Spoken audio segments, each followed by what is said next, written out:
Hello, bachcho, let's read the question. Two balls of different metals of radius r and 2r falling through a fluid have same velocity at some point. What is the ratio of viscous drag force acting on them at that instant? Okay, so दो balls दे रखी है, ठीक है, दो balls of different metals, ठीक है, एक की रेडियस आपको दे रखी है r और दूसरे की रेडियस आपको कितनी दे रखी है 2r, ठीक है.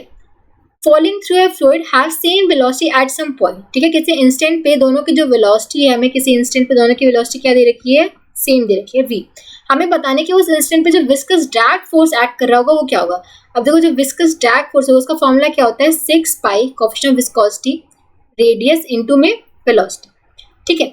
अब देखो उस इंस्टेंट पे दोनों की जो वेलोसिटी है वो सेम दे रखी है, v सेम दे रखा है, coefficient of viscosity of the medium वो सेम होगा, पाई कांस्टेंट है, 6 भी कांस्टेंट है. तो यहाँ से हम देख सकते हैं कि जो विस्कस ड्रैग फोर्स होगा डायरेक्ट प्रोपोर्शन किसके होगा, रेडियस के, रेडियस ऑफ द बॉल के. यानी कि अगर मैं ratio of the viscous force निकालूं that would be equals to r1 by r2. r1 की वैल्यू है कैपिटल R, r2 की वैल्यू है 2r, तो ये आ जाएगा 1/2. यानी कि ratio of the viscous drag forces at that instant क्या आ जाएगा, 1:2. So option A would be the correct answer. I hope आप सबको समझ आया होगा. Thank you so much.